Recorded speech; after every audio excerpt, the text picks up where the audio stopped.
келіп жатқан жайымыз бар. Ниеттеріңізге алғыс білдіреміз. Дұрыс.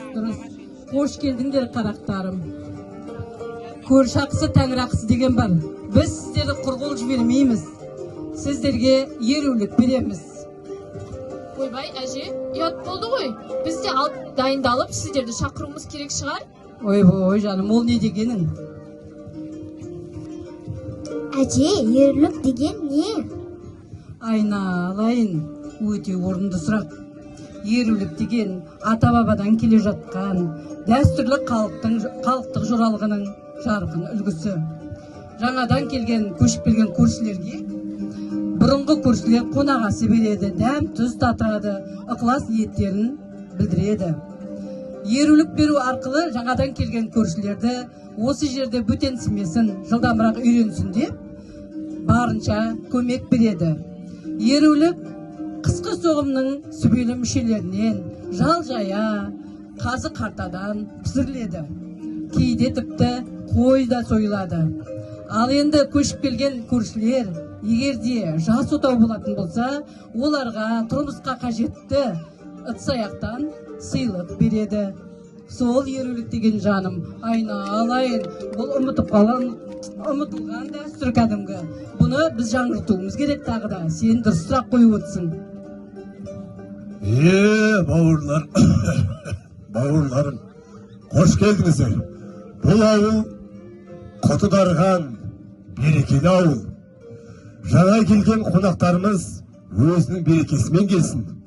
Және де өздерің білетіндей, жаңа келген қонақтарымызға, көршілерімізге ерулік беру, ол біздің ата-бабадан келе жатқан салтымыз. Әумин, ақсақал. Ниеттеріңізге рахмет. Алыстан ат артып келген кезде бізді бөтенсіремей, орталарыңызға шақырып, ерулік беріп атсыздар.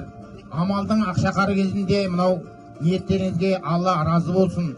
Олай болса, сізге қонаққа келіп жатқан жайымыз, өзімнің отбасымды таныстырып өтейін. Одан кейінгі отырған Сережіп балам, ұлықты ана, ол менің бәйбішем болады. Ал ар жағында қызғалдақтай құлпырып отқан, ол менің бойжеткен қызым. Ал төменде отырған, өздерің біліп отырсыздар, ол біздің үйдің келіні. Ал отбасыларымыз аман болсын.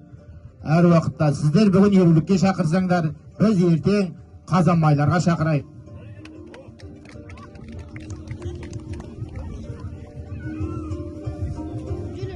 Ал енді мына келген сері жігітке бір қонақ кәдемі сұрап жіберейік.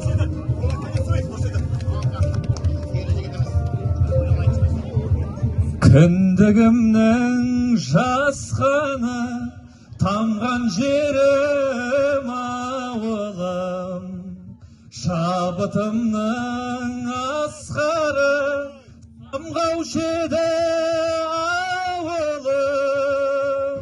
Жастығымның куәсі, шұқыраған ауылым, жұмсағымен қорқыраған ауылым.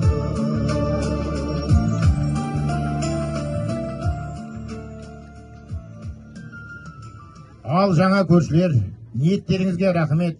Ақтан ауыз дейіп, сіздің отбасыңыздан дәм татқан жайымыз бар. Олай болса, осы дастарханның батасын осы жерде отырған үлкен ақсақалымыздан сұрайық. Бата бер жүріңіз, ақсақал. Ассалаумағалейкум жұрт. Ал қол жайыңдар мен бата берейін. Бастарың аман болсын, дендерің сау болсын, ақ мол болсын, ел аман болсын, жер аман болсын. Қазақстанымыз гүлдене болсын. Әумин.